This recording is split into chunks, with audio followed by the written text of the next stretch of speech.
Finalizados estos 12 años en Egipto, realmente mi salud se había resentido bastante. Estaba cansada. Entonces es cuando mis superiores me ofrecen que yo proponga un lugar tranquilo donde ir a descansar y a reponerme por un par de años. Y entonces es ahí cuando yo elijo y pido ir a Siria. Enero del 2011. Muy mala para elegir lugar de descanso. Pero bueno, lo cuento, siempre lo cuento esto. Y lo cuento a propósito, para que se entienda lo que era Siria antes de esta guerra. Como para elegirla como un lugar de descanso. En Siria se daba eso tan raro que yo no había visto en otros lugares de Medio Oriente, y era la buena convivencia entre cristianos y musulmanes. Los cristianos somos minoría en Medio Oriente, aún siendo nuestra tierra, y en general una minoría perseguida y discriminada, más o menos, dependiendo de las circunstancias de cada lugar. Pero en Siria se daba esto de que en un grupo de amigos 2 eran cristianos y 2 musulmanes. Rarísimo. Quizá favorecido por el gobierno laico de Bashar al-Assad. Bashar al-Assad sucede a su padre, Hafez al-Assad, y pertenecen a una dinastía, a una tribu en el Islam, que es una de las más moderadas entre las facciones del Islam, que se llaman los alawitas. Y por eso no impusieron la ley islámica como ley civil. Por eso gobierno laico y cierta libertad religiosa, ciertos derechos para las minorías, aun cuando vivimos bajo la dictadura. Esto daba, por lo tanto, mucha calma social. Además, esto se sumaba a la prosperidad, el bienestar económico de este país, ¿no? Fíjense la ubicación que tiene Siria en el Medio Oriente, ¿no? Ubicación privilegiada. Limitada por Turquía, Irak, Jordania, Israel, Líbano y el mar Mediterráneo, hasta que se construyó el canal de Suez. Era el paso único y obligado para el comercio entre lo que es África, de este lado de Europa y Asia. Un país muy rico en recursos naturales, mucho petróleo. Un país que no sufría de deuda externa, se autoabastecía, no sufría de desocupación ni de inseguridad. Es decir, una sociedad realmente muy calma. Una sociedad en la que uno no podía decir, esto no da para más, ¿no? Uno viviendo allí podría decir, bueno, no, esta gente no puede más, esto va a terminar en una revolución, va a terminar en una guerra civil, por la miseria, por el hambre, por la injusticia. No, era gente que realmente estaba muy bien. Y eso también explica que en realidad esta guerra, ¿no?, que nos ocupa en estos años en Siria, no fue una guerra comenzada en la calle propiamente, en medio del pueblo, sino una guerra programada fuera, sobre un escritorio, planeada con todos los detalles. Comienza la mal llamada primavera árabe, que no tiene nada de primaveral para los árabes. Se empiezan a dar los disturbios, ¿no?, en estos países, en Túnez, en Libia, en Egipto, se nos venía encima y no lo veíamos. En Siria la gente decía, aquí esto no puede ocurrir, imposible. Pero sin embargo comenzaron los disturbios al sur del país, en un pequeño pueblo que se llama Deraa. A ver si lo puedo señalar ahí. Ahí está, Deraa. Aquí, Deraa. Fue el primer lugar donde se provocaron estos disturbios, ¿no?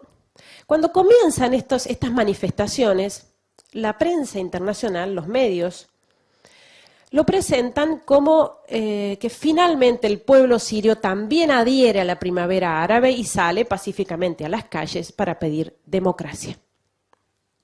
Pero en realidad las noticias que nos llegaban, ¿no?, de nuestros vecinos, ¿no?, de estos pueblos, no concordaban con lo que veíamos por televisión. La gente decía en estos pueblos que habían ingresado grupos armados de fuera de Siria. Hablan otros dialectos, decían. Allá cada país tiene su dialecto. No son sirios, están provocando disturbios en el pueblo. Ya han descuartizado varios cristianos. Cristianos descuartizados en bolsas de basura, en el contenedor con un cartel, no tocar, es cristiano. Esas eran las manifestaciones pacíficas según la prensa. Cuando esto comienza a suceder y a multiplicarse en el país y muy rápidamente con estos grupos armados que entran de fuera, la gente sale a la calle ahí sí sale a la calle. En Damasco, en la capital, ahí la ven, Damasco, y en Alepo, la segunda ciudad del país, que es donde nosotros tenemos la misión. La gente salió a la calle, miles de personas, con pancartas, con carteles, banderas, para apoyar a su presidente, para expresar y manifestar su opinión respecto al gobierno que tienen.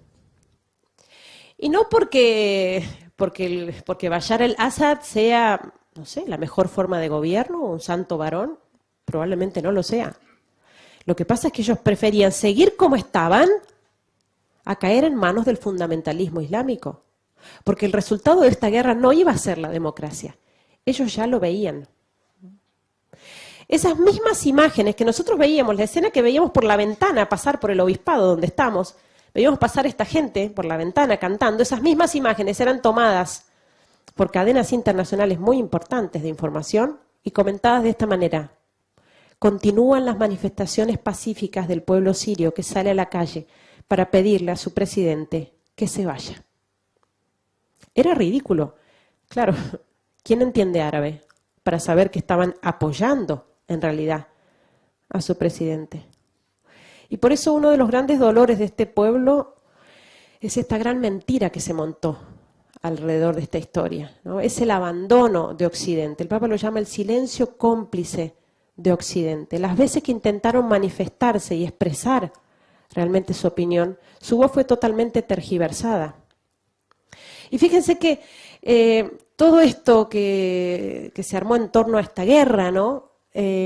Obviamente es una operación muy grande que requiere, por así decir, la opinión, el apoyo de la opinión pública, la aprobación de la opinión pública. Es decir, que Occidente apruebe que estos rebeldes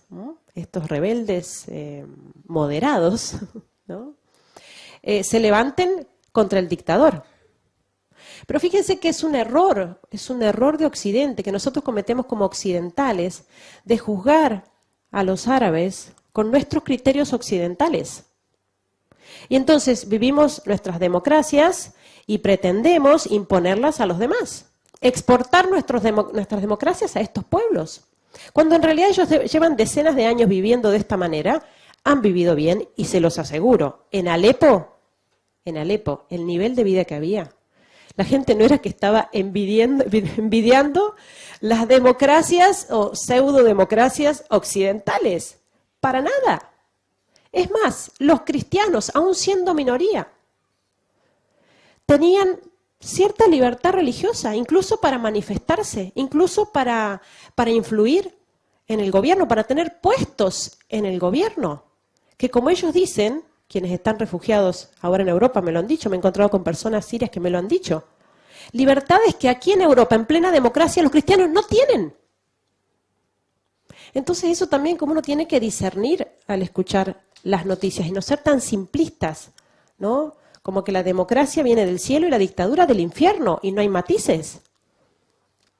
Esta gente tiene otra mentalidad, otra cultura, han vivido siempre así y les ha funcionado. ¿Qué derecho tenemos a atropellar su soberanía? Cuando estas manifestaciones se fueron multiplicando en el país, aún con la resistencia y la fuerte represión del Ejército Nacional, siguieron avanzando hacia el norte, hacia Alepo. Porque Alepo, aun cuando es la segunda ciudad del país, es prácticamente la más importante, ahí es el corazón financiero del país. De hecho, Alepo todavía no ha sido tomada por los grupos fundamentalistas. El día que sea tomada, Dios no lo permita, pero el día que sea tomada, definitivamente cae el gobierno y desaparece la presencia cristiana del país porque se impone la ley islámica. Alepo, una ciudad muy importante de 5 millones de habitantes, una ciudad muy próspera de clase empresarial, gente de clase media, alta. Una ciudad que además era famosa en el Medio Oriente por ser una ciudad tan occidentalizada, tan próspera, tan pintoresca, una ciudad milenaria. Además famosa por sus grandes fiestas, sus eventos sociales, ¿no? Incluso sus excesos en la vida social. Y gente que lo último que se esperaba era encontrar sus barrios, ¿no? la hermosa ciudad de Alepo, convertida en una pila de escombros. Porque con la llegada de los terroristas de estos grupos, que fue de un día para el otro, varios barrios, sobre todo de la periferia, quedaron en este estado. Lo que hicieron estos grupos armados fue rodear la ciudad. Aquí tenemos un mapa de la ciudad de Alepo. Rodearon la ciudad. Ahí está nuestro barrio, Hay Shahba. Rodearon la ciudad y la sitiaron.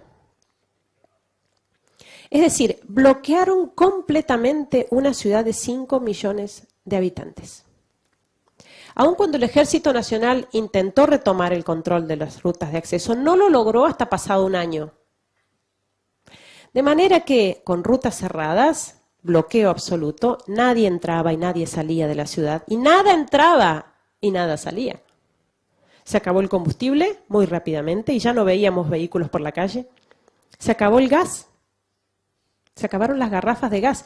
Y esta gente que lo tenía todo, salía a la calle y arrancaba ramas de los árboles para cocinar algo para comer. El tema de la luz, el agua, ¿no? Desde entonces han tomado usinas eléctricas. Tenemos 1 hora o 2 horas de electricidad por día. Cuando tenemos.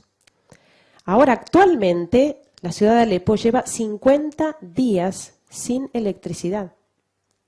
El agua llega una vez por semana o cada 10 días, llega por unas horas. Pero en ese tiempo del bloqueo, ese año, fue terrible por el tema de los alimentos. Imagínense, uno no lo piensa mucho, ¿no? Viviendo en una ciudad grande, pero todo lo que es alimentos perecederos, fruta, verdura, carne, todo eso entra del campo. Se acabó rápidamente. Y estuvimos sobreviviendo como pudimos. 5 millones de personas. Arroz, fideos y enlatados.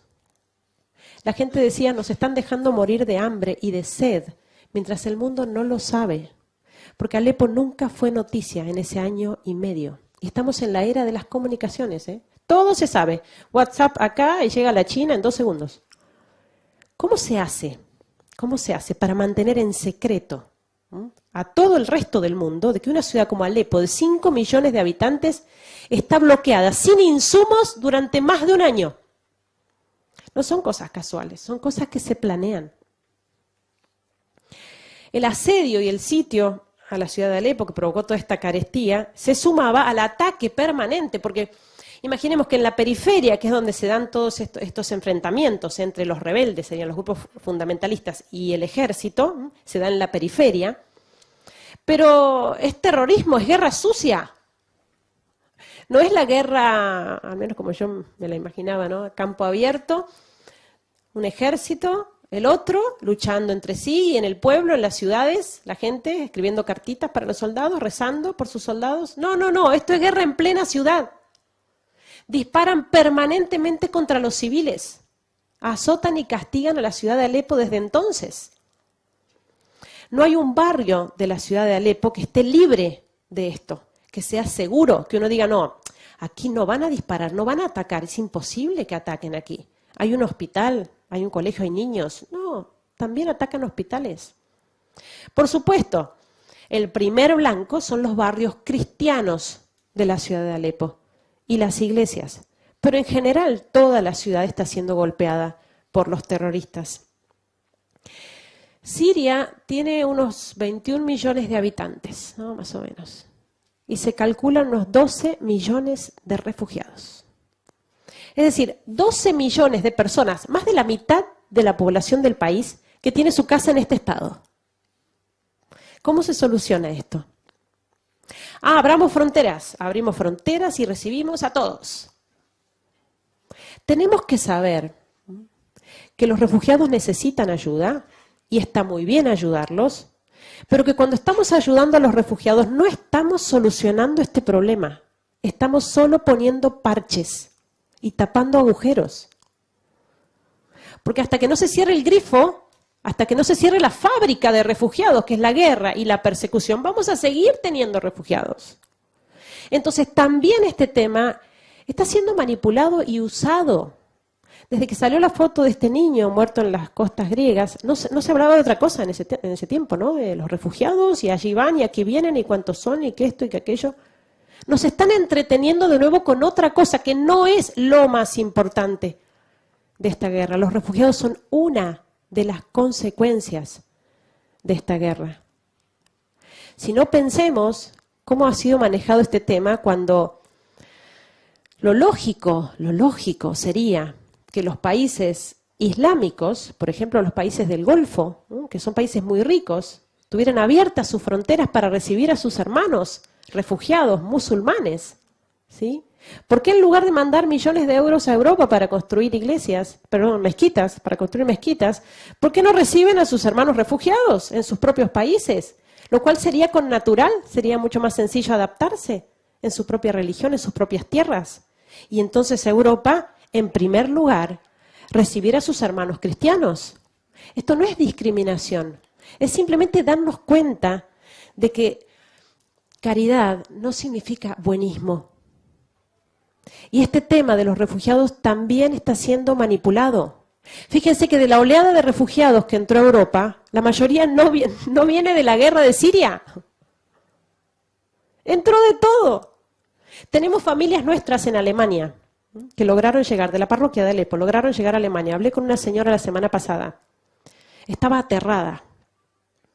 Después de lo que le costó llegar, porque tomó el bote con su familia, fue una cosa espantosa, 15 días de viaje, caminando mucho tiempo, fue terrible, para llegar a Alemania.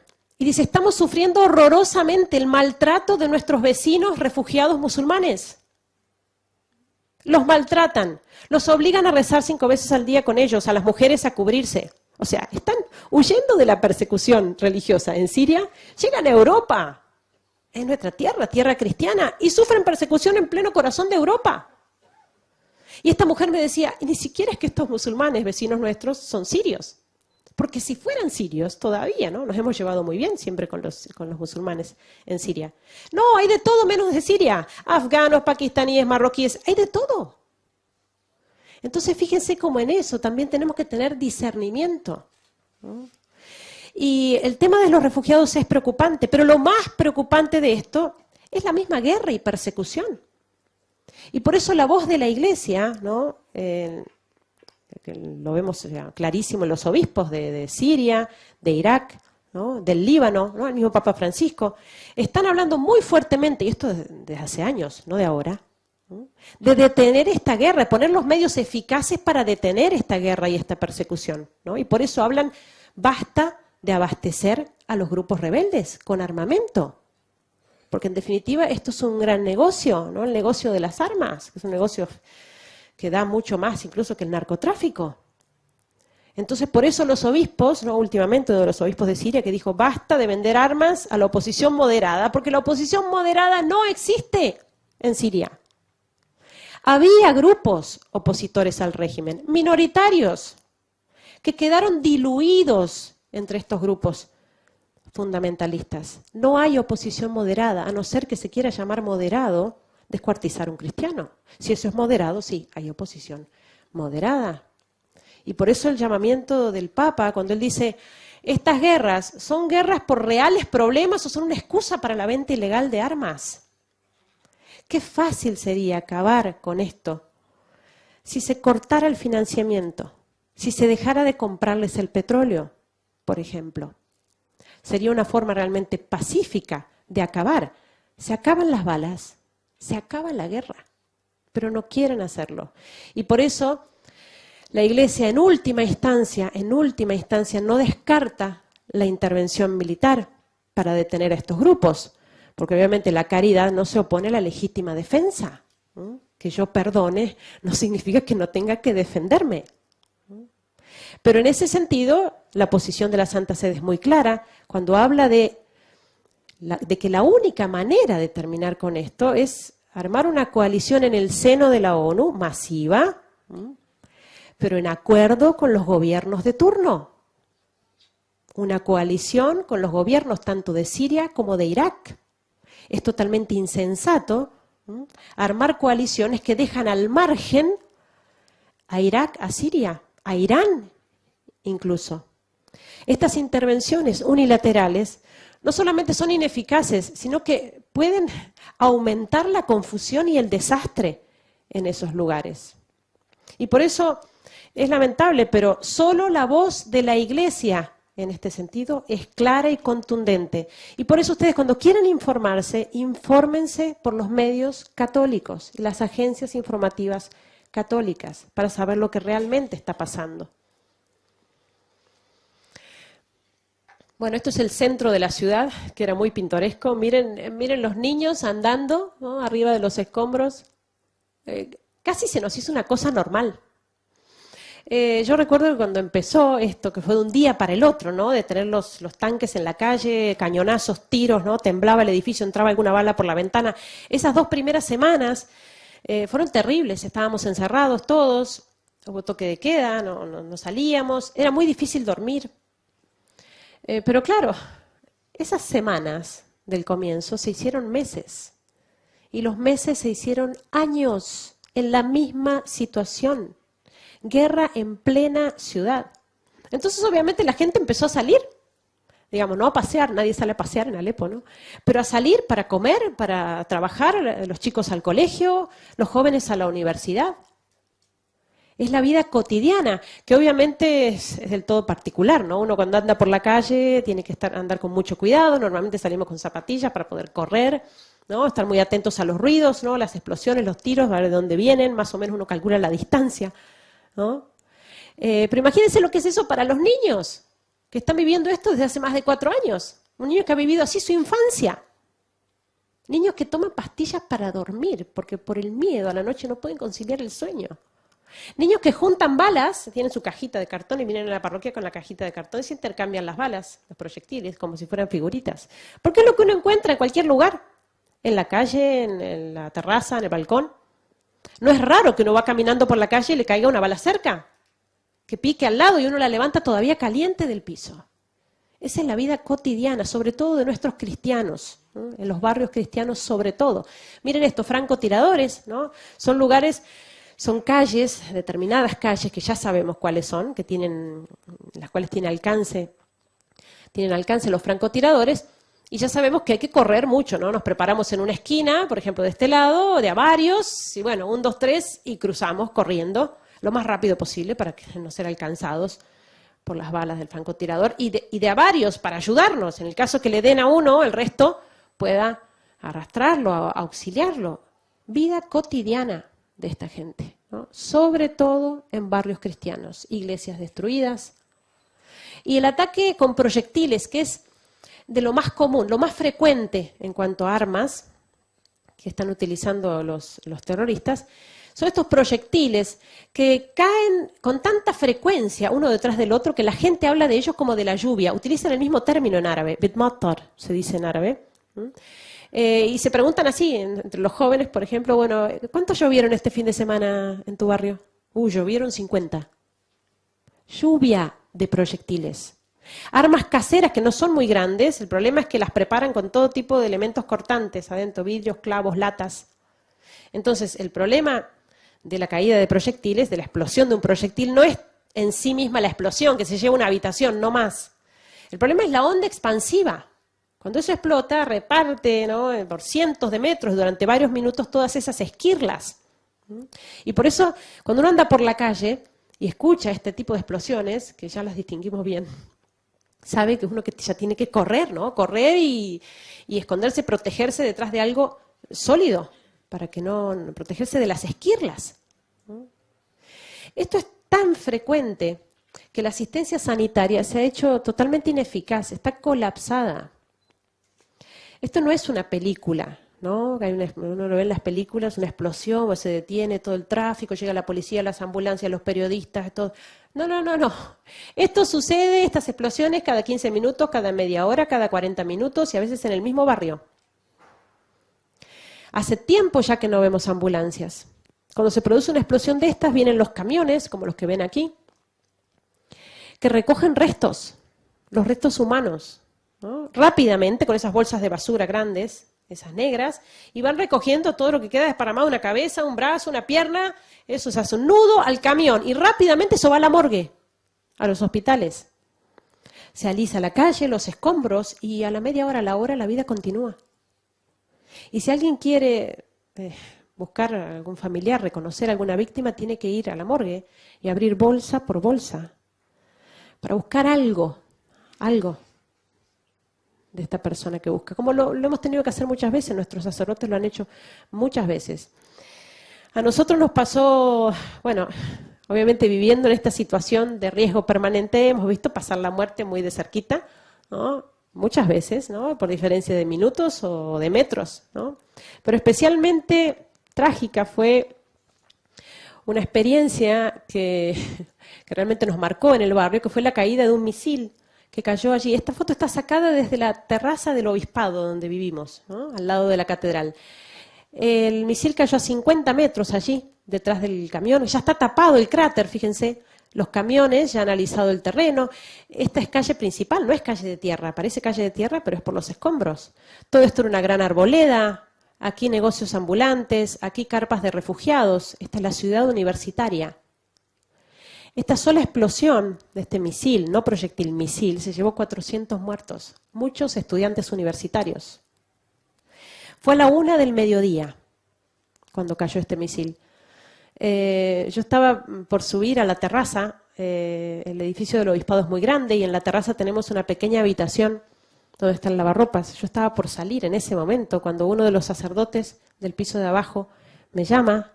Hermana, ¿dónde anda? Le digo, padre, ya vengo, son 2 minutos, miro el lavarropa y vuelvo. Era casi la 1. El padre me dice, no, hermana, venga, baje, que le tengo que decir una cosa. Santa obediencia. Cerré la puerta de la terraza y bajé apenas unos pasos y cae el misil.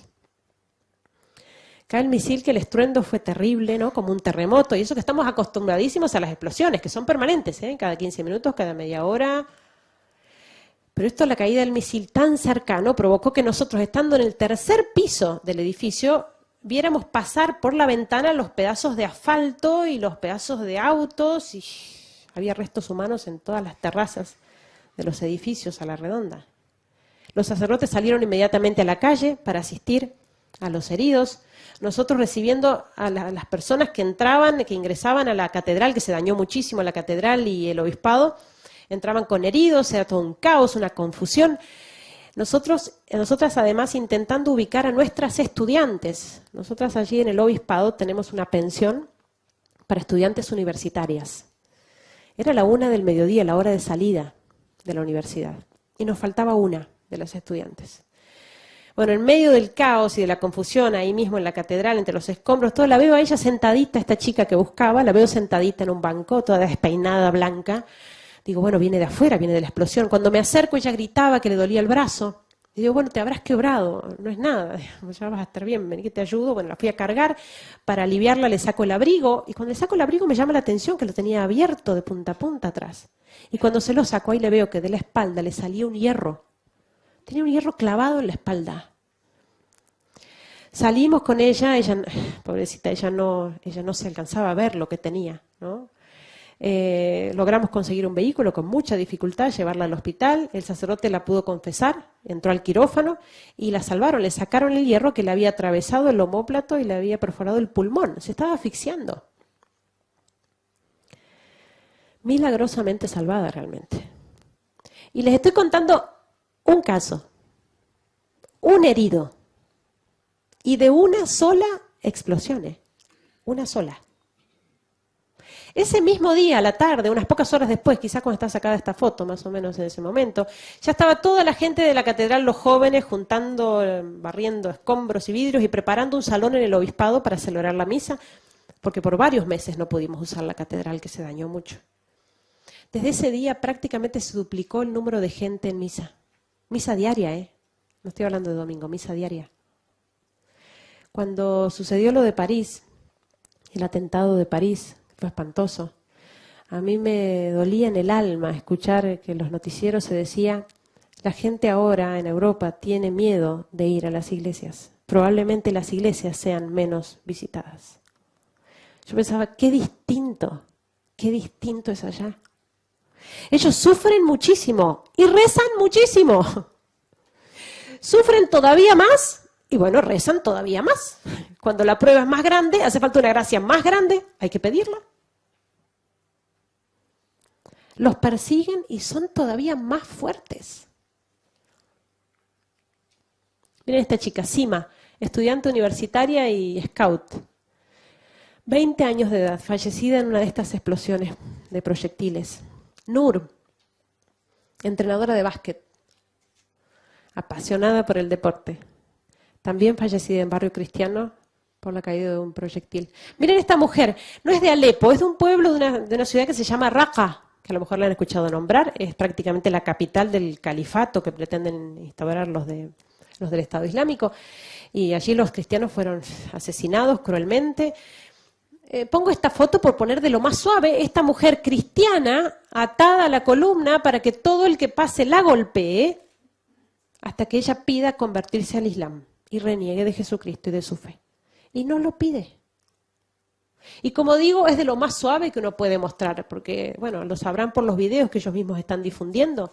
Las decapitaciones, que no es que cuando hay video hay decapitaciones todos los días, con video o sin video.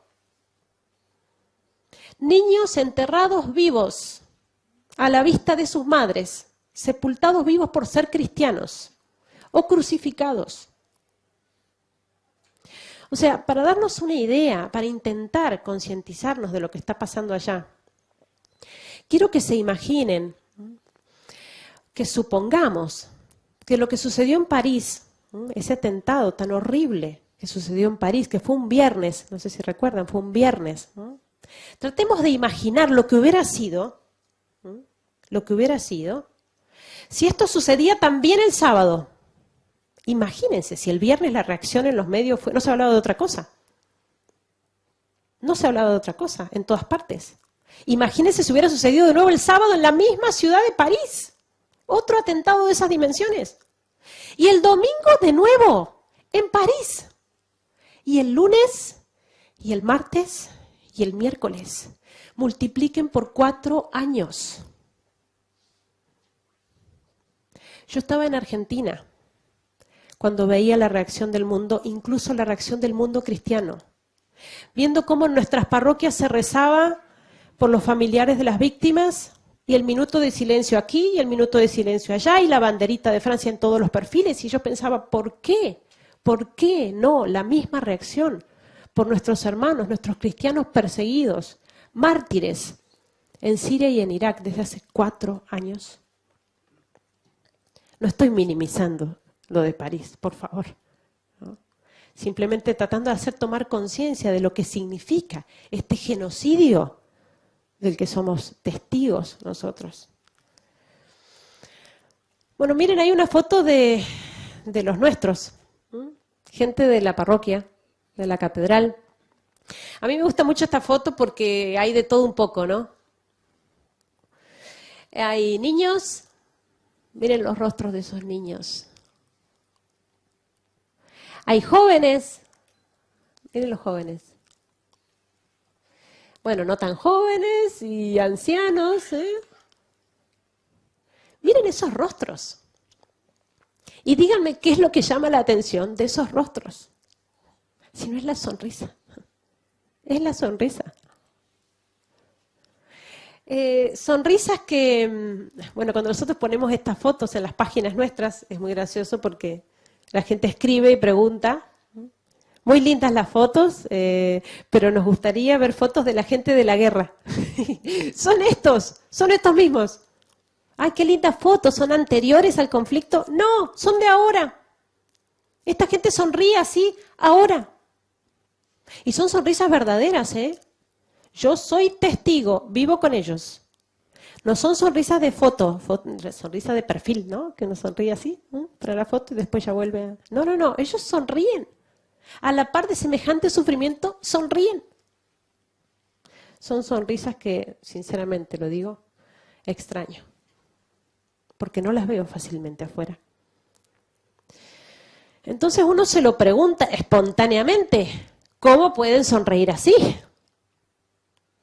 O sea, llevo contándoles, no sé, llevo media hora o más de media hora, contándoles lo que está pasando allá, resumiéndoles en media hora lo que está pasando allá, y les veo los rostros de sufrimiento, lo están sufriendo con ellos. Hay algunos que ya están llorando por ellos. Lo sufren porque lo escuchan contar media hora. no porque lo viven media hora, que les digo, ya es muy distinto vivir esto media hora. ¿Qué será entonces no vivirlo media hora, sino 4 años seguidos? ¿Cómo se puede vivir estos 4 años y sonreír así? La única respuesta es la fe. Es la fe que los anima. Es la fe que los hace fuertes. Es esa fe que los hace continuar su vida cotidiana realmente con alegría. Y más alegría que antes. En ese sentido, por ejemplo, miren los jóvenes, ¿no? Nosotros se los preguntamos, sobre todo los jóvenes, ¿cómo puede ser que ahora sonrían más que antes? Estos chicos, la mitad de estos chicos eran empresarios y millonarios, y lo tenían todo. Y ahora que lo han perdido todo, sonríen más. ¿Ellos qué dicen? Lo que pasa es que antes estábamos tan entretenidos con las cosas del mundo que nos olvidábamos de las cosas importantes. Y ahora la guerra y la persecución nos vino a dar un sacudón y a poner cada cosa en su lugar. Porque la primera preocupación nuestra eran las cosas materiales y el dinero y pasarla bien y el poder y la fama. Y nuestra alma, en definitiva, en último lugar. Porque, ojo, cristianos, estamos hablando de cristianos que iban a misa el domingo, pero una patita en la iglesia y la otra patita bien enterradita en el mundo. Llevando a la par vida de pecado, de vicio, todo. Entonces, claro, este sacudón que provoca la persecución y la muerte, ese contacto permanente que tenemos con la muerte. Nosotros allá convivimos con la muerte, lo cual significa que estamos en un grupo, las personas que nos vemos hoy y mañana ella no está, y al otro día él, y al otro día ella, y uno se lo ve venir, y uno lo piensa, ¿no? Uno se va a dormir a la noche, ¿no? Sobre todo a la noche es muy intenso el bombardeo, y además uno no está entretenido haciendo cosas, como en el día, y uno lo piensa, a lo mejor mañana no me levanto, a lo mejor no me levanto, a lo mejor este es mi último día. Entonces allá uno piensa en la muerte, no les digo todos los días, les digo varias veces al día. Y entonces este contacto con la muerte le da sentido a la vida. Entonces allá ellos dicen, la vida es corta. Es cierto que la vida es corta, no era un chiste. La vida es corta y con la muerte esto recién empieza. Y lo que estoy diciendo no es una novedad, ¿no? La gente allá en Siria, la gente se muere. Qué cosa tan extraña, la gente se muere en Siria. Pero todos nos morimos, hermana, todos nos morimos. Sí, pero ¿cuánto pensamos en la muerte? ¿Cuántas veces? Y somos cristianos, oímos hablar de esto en los sermones, en la misa, lo meditamos, lo leemos. Pero cada uno, si pensara, a ver, ¿cuántas veces en mis 30 años, en mis 50, en mis 80 años, cuántas veces he pensado seriamente en que me voy a morir y que me puedo morir hoy? Eso cambia la vida. Imagínense que allá, ellos lo dicen, hay que vivir cada día como si fuera el último, porque realmente puede ser el último. Realmente este puede ser el último día para alguno de nosotros aquí, ¿por qué no? No hay bombardeo, pero alguno se puede infartar, al otro pisa un coche y al otro... ¿Alguno podría morir esta noche? No sabemos cuándo. Pero viviendo con esa conciencia allá, imagínense, ¿no? Imagínense. Este puede ser mi último día, ¿no? Hagamos el ejercicio de pensarlo práctico. Si yo supiera, acá Monseñor nos ha dicho que tuvo una revelación y que esta noche se nos termina. Esta noche. Cada uno se pondría a pensar, si se termina esta noche. A ver, bueno, tengo que confesarme, porque vengo estirando, tengo que confesarme. Tendría que pedir perdón, ¿sí? Tengo que pedir perdón, porque tendría que perdonar, esa persona que me está pidiendo perdón y no la quiero perdonar. ¿Cuántas cosas? Imagínense cómo cambia la vida familiar. Es mi último día, ¿me voy a pelear en mi último día? Entonces, ¿por qué nos peleamos? Si puede ser mi último día. Por eso les cambió la vida a ellos. Cuando mi madre me llama, cuando yo estoy allá, mi madre me llama por internet, yo disfruto esa conversación, no se lo digo para no angustiarla más, pero la disfruto porque digo, a lo mejor es la última vez que hablo con ella, entonces, ¿qué le quiero decir? ¿No? Todo lo que quiero decirle, que quiero que le quede a ella. Bueno, así tendrían que ser todos nuestros actos durante el día, porque puede ser nuestro último día. Y por eso ahora la primera preocupación para ellos, la primera y la única, es tener bien preparada el alma. Si me muero hoy, ya sé dónde quiero ir. Entonces, por eso la frecuencia en los sacramentos. Asisten a misa, incluso misa diaria, cuando pueden. Ejercicios espirituales, las tandas que tenemos de ejercicios espirituales ignacianos, bajo pleno bombardeo, preparándose para una buena muerte. Miren ahí algunas de las universitarias, miren esos rostros. Miren esta mujer, Amal se llama. Esta mujer tenía 4 hijos, acá vemos a uno de sus hijos. Tenía 4, perdió uno de sus hijos trágicamente, porque el muchacho había hecho una operación muy sencilla en el hospital, estaba esperando junto con su madre, con ella, esperaba que el doctor llegara para que le diera el alta, y cae un proyectil cerca del edificio, se tiembla el hospital, entonces él le dice a su madre, anda a pedirle que nos cambien de habitación, mamá, porque estamos muy cerca de la calle, es peligroso. Sale la mujer, en eso cae un segundo proyectil ya delante de la ventana. La mujer, cuando siente el estruendo, se vuelve sobre sus pasos y se encuentra con su hijo despedazado en la explosión. Este muchacho se llamaba Nahum. Ella lo llora muchísimo a su hijo Nahum, pero ella dice, mi hijo ya estaba preparado para el cielo, y yo lo veía preparado para el cielo. Ella cuenta que siempre cuando estaba con miedo de que le cayera un proyectil en su casa, ¿no?, en barrio cristiano, este muchacho, le decía, citando el Evangelio, mamá, no tengas miedo de los que pueden matar el cuerpo, pero no pueden matar el alma. Dice esta mujer, yo me tranquilizaba con estas palabras y ahora mucho más. Él ha muerto en la guerra, pero vive en el cielo. Cuando ella me contó esto, yo me acordé de mi mamá. Mi mamá, conversando con unas amigas, las señoras le decían, pero ¿no has visto las noticias? ¿No te preocupa que tu hija se muera en la guerra? ¿Cómo no te la traes? ¿No te preocupa que se muera? Mi mamá les dijo, ¿ustedes me lo dicen a mí? ¿A ustedes no les preocupa que sus hijos y sus hijas salen los fines de semana y llegan a la mañana borrachos, drogados? Vaya a saber haciendo qué, con quién, muertos en el alma. ¿No es eso más preocupante? Y es que ese es el punto. ¿Y cuántas veces uno ve a las madres preocupadísimas, con unos desvelos de días que no puedo dormir porque no puedo, mi hijo, tiene una gripe, se ha agarrado un resfriado y está con fiebre, no lo puedo ver sufrir así, ya son días que está con esta gripe y con esto. Pero hay que enseñarle a sufrir y ofrecerle enfermedad. ¿No vemos los mismos desvelos, la misma angustia, la misma preocupación en esas madres cuando tienen un hijo viviendo en el pecado? Eso no tiene vuelta. Con la muerte no tiene vuelta atrás. Esa tiene que ser nuestra preocupación. Cuando pensamos en nuestros hijos y queremos darles lo mejor que podemos darles es el cielo. Tenemos que garantizarles el cielo a nuestros hijos. La vida eterna, que es más que la salud física que uno tanto cuida. Entonces, ¿cuánto nos enseñan realmente ellos? Porque yo les digo una cosa, ¿no? Ni siquiera es que le tienen miedo ya a los terroristas, ¿eh? No les tienen miedo. Ellos dicen que me maten, los jóvenes de la parroquia decían la otra vez, que entren, que tomen la ciudad y que me corten la cabeza, ¿eh? Yo soy cristiano, no voy a dejar de serlo. Además me hacen un favor, me mandan al cielo. Es la única preocupación, la muerte del alma.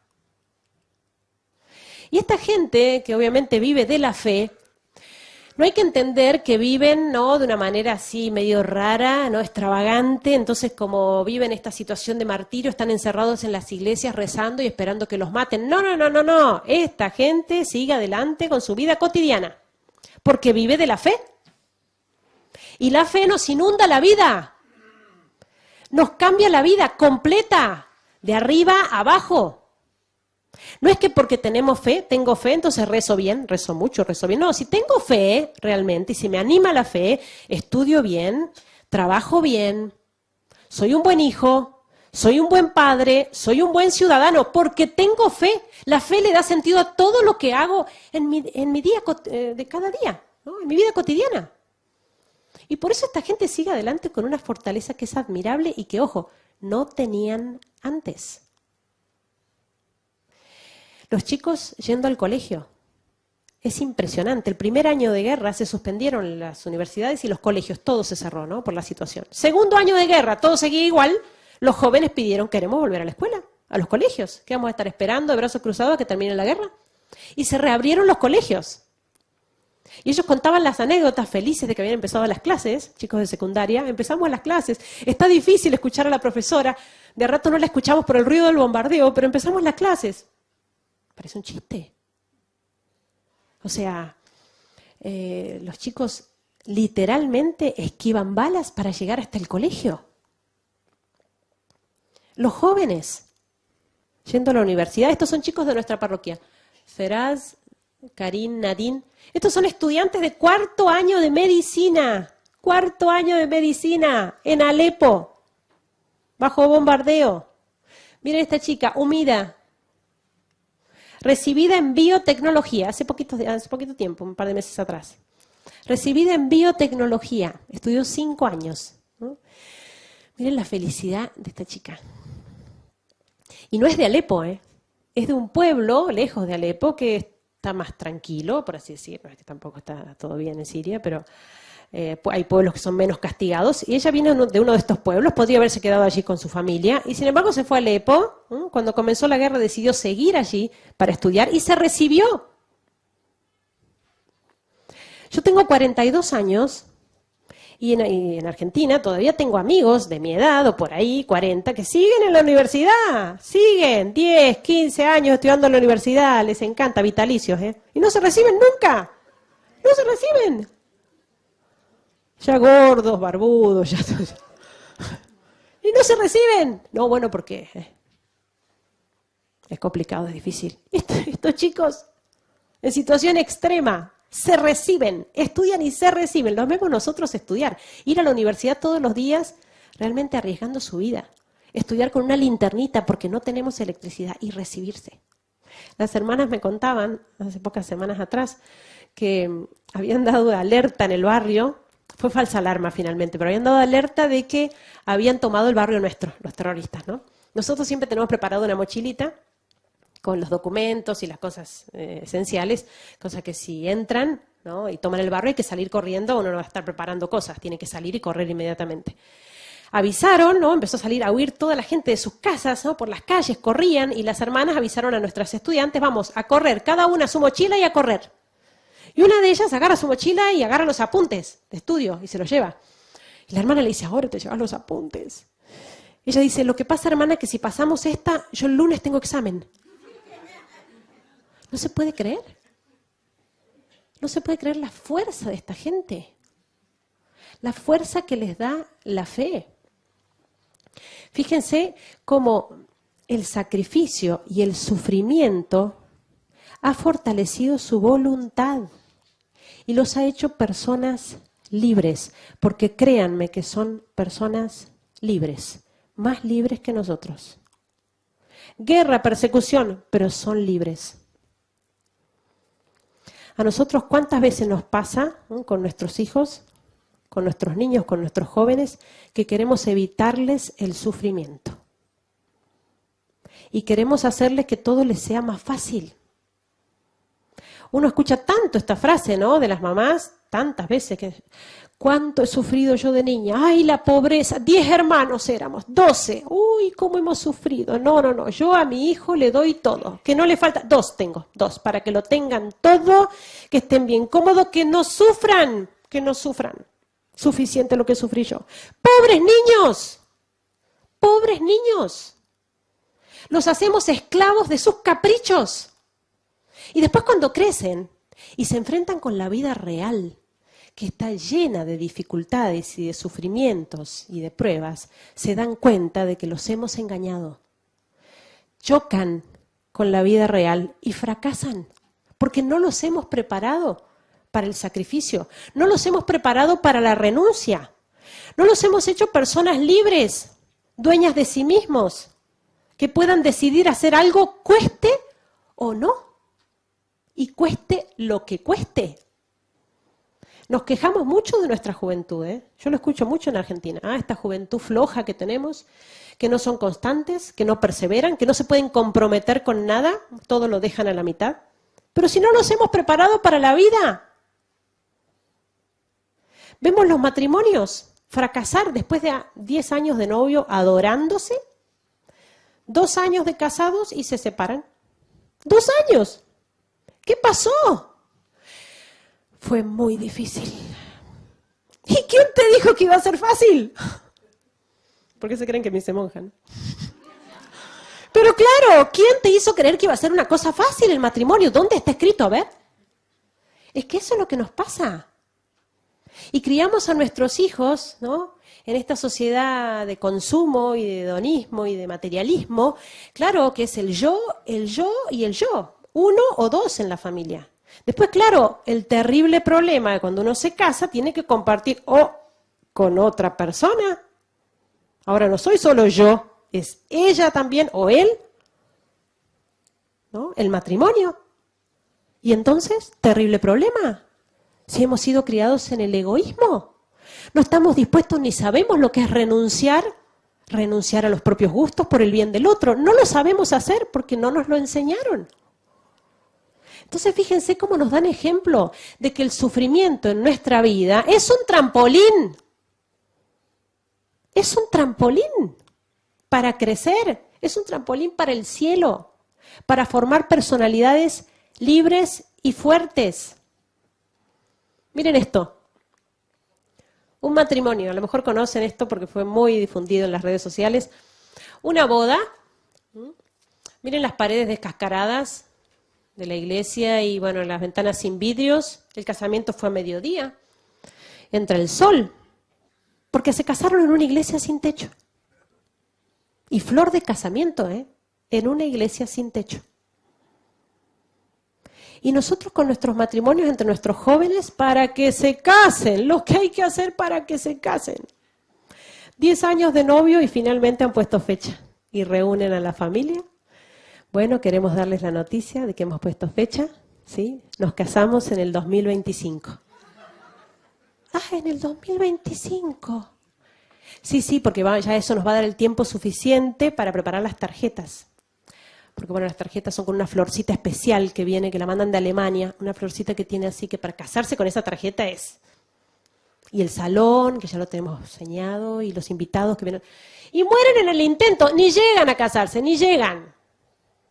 Y si llegan, ya han vivido juntos, y ya todo, ¿no? Ya no hay ni novedad. Si se casan no hay ninguna novedad, de nada. ¿Qué estamos formando entre nuestros jóvenes?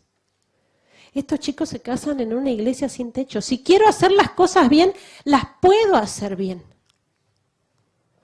Este muchacho, que se llama Rami, iba a misa todos los días a la catedral. Rosario y misa. En realidad tiene una historia muy graciosa porque cuando él era chico cristiano, pero digamos, muy alejado de la fe, ¿no? No rezaba, ¿no? Un chico muy superficial. Cuando tenía 14 años, sus amigos lo invitan a ir a la iglesia. Él dice, no, yo la iglesia no la piso.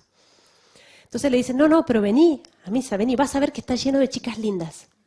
Entonces él aceptó y fue. Era el mes de María, mayo.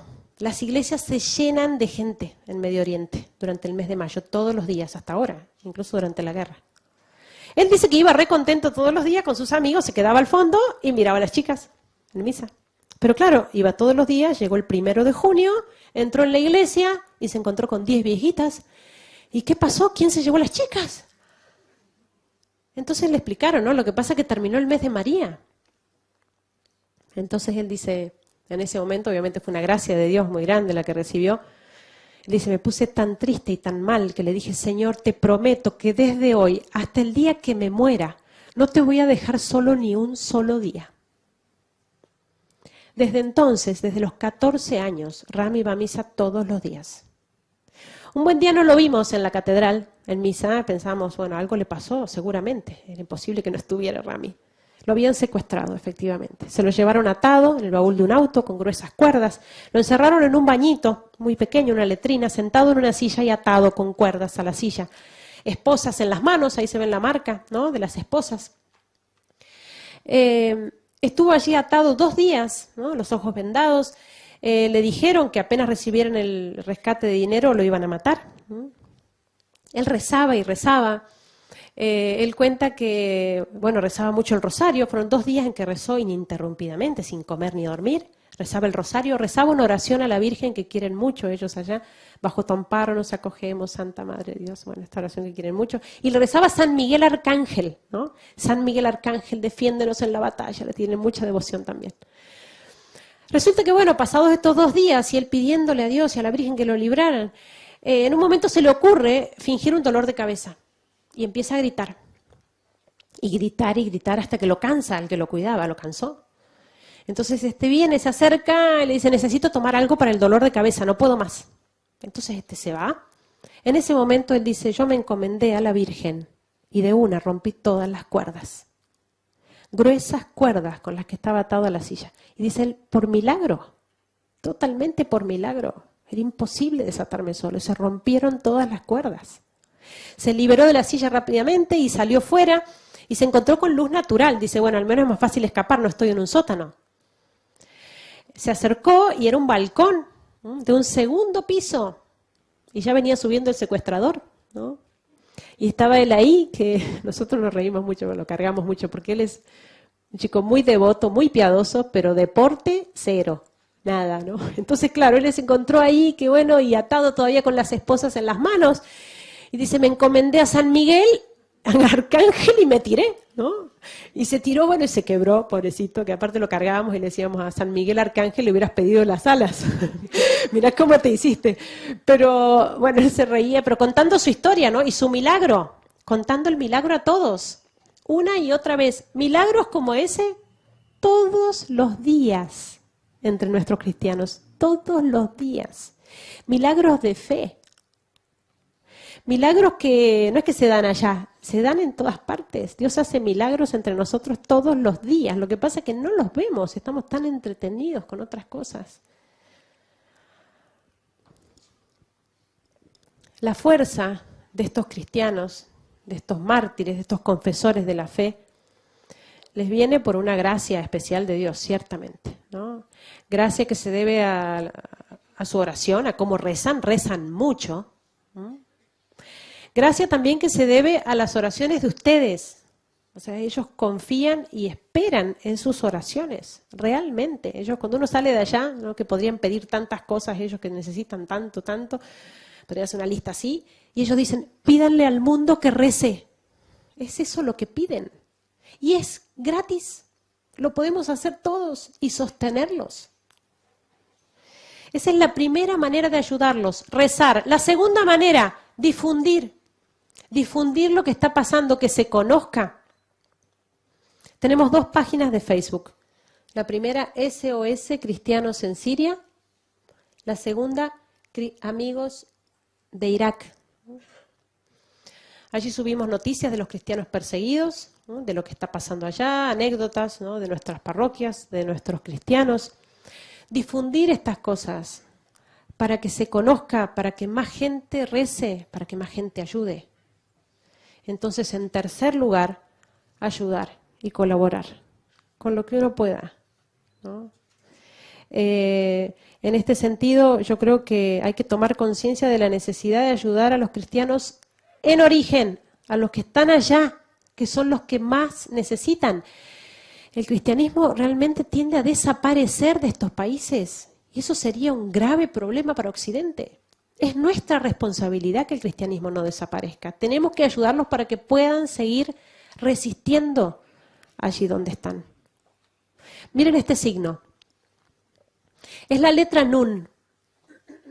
Es una letra árabe, la letra Nun. Es una letra árabe que es la primera letra de la palabra Nasrani, que en árabe significa nazareno. Es así como somos llamados los cristianos, en boca de los musulmanes, sobre todo porque así está escrito en el Corán, ¿no? Los nazarenos, así nos llaman. Y por eso, especialmente estos grupos más extremistas, como el Estado Islámico, cuando van entrando en pueblos, ciudades, barrios, van marcando las casas de los cristianos con la letra Nun. Marcan las casas. para identificar las casas de los cristianos donde hay que entrar matando. Por eso se ha hecho un poco el símbolo de los cristianos perseguidos, la letra Nun. Y quiero pasarles ahora un video, una canción que escribió y compuso un cantante argentino que se llama Maxi Larghi. La canción se llama justamente Soy Nazareno y yo creo que expresa muy bien, de manera inspirada, lo que viven estos cristianos allá. Les pido que presten especial atención a la letra. El video lo están preparando todavía, ellos lo han hecho con fotos de los nazarenos verdaderos, dicen, o sea, de los cristianos perseguidos de Siria y de Irak.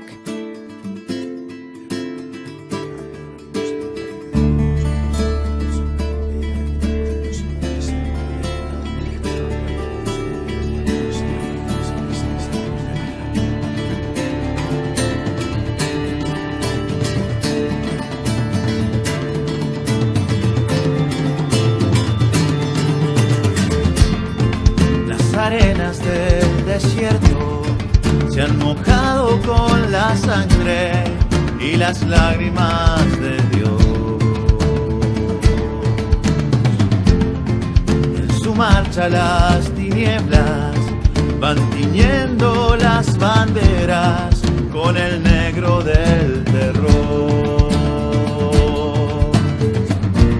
Caí en Irak, caí en Siria, ahora estoy de pie. Aunque me tiemblan las rodillas, yo camino por mi credo y me apuntala aquí la fe.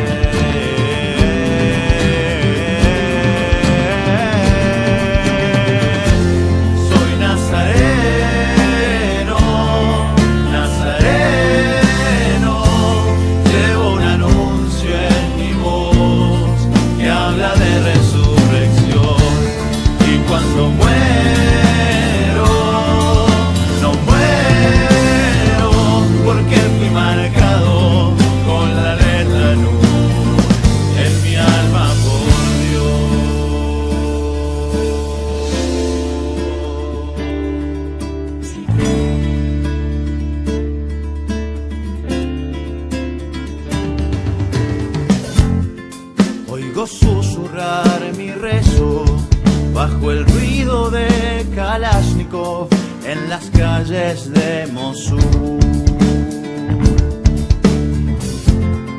Mientras cargo con el peso de mis alas que extendidas han formado en mí una cruz. Y entre resacas occidente come al caníbal del rencor. Y aunque hasta el sol parezca ausente, veo pies sobre serpiente, veo el triunfo del amor.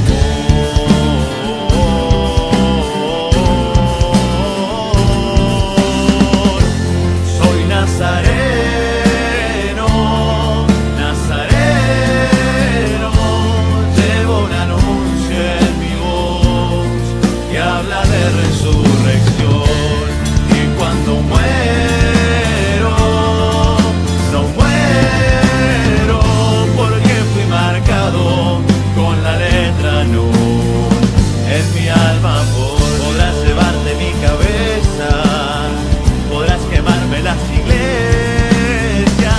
Echarme de la tierra que me vio nacer, pero mi alma es de Dios. Podrán tus armas convencerte de que has logrado someterme,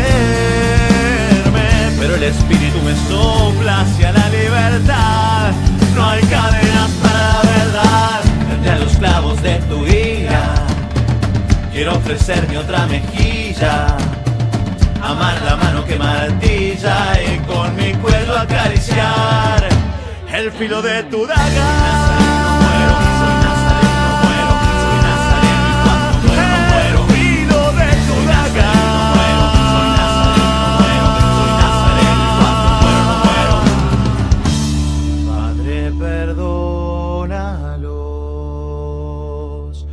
porque no saben lo que hacen. Hijo, perdónanos, porque no hacemos lo que hiciste.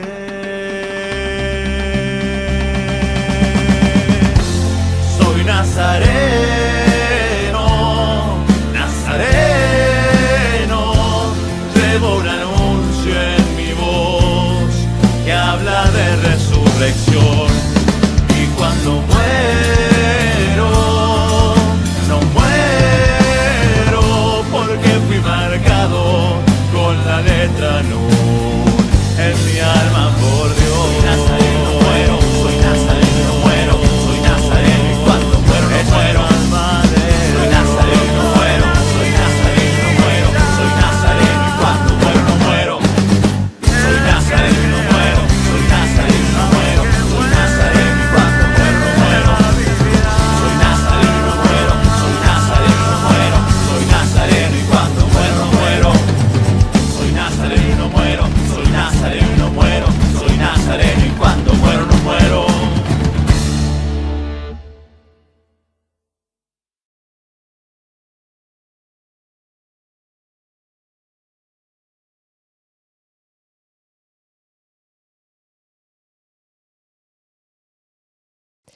La canción dice: ¿podrás llevarte mi cabeza? ¿Podrás quemarme las iglesias? Podrás echarme de la tierra que me vio nacer, pero mi alma es de Dios. Y cuando muero, no muero. Expresa perfectamente lo que están viviendo nuestros cristianos perseguidos allá. Termino con una oración, un canto a la Virgen. Y después le paso a Monseñor si quiere. Es un canto en árabe, es la oración esta que les dije: bajo tu amparo nos acogemos, Santa Madre de Dios. No desoigas las súplicas que te dirigimos en nuestras necesidades, antes bien líbranos de todo peligro, oh Virgen gloriosa y bendita. Es uno de los cantos preferidos por ellos, que cantan con mucha devoción, con lágrimas. Les pido que se imaginen que los están escuchando a ellos.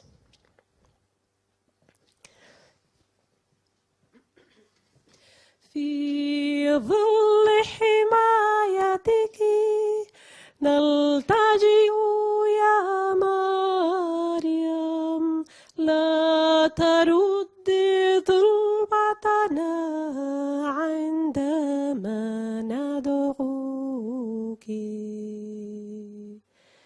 يا فخر البرايا يا خير الورى يا بحر العطايا في الدنيا جرى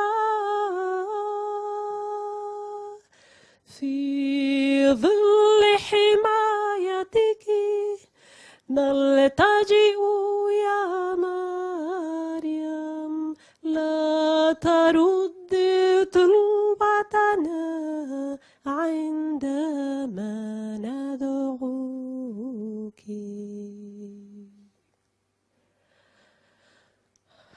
Muchas gracias.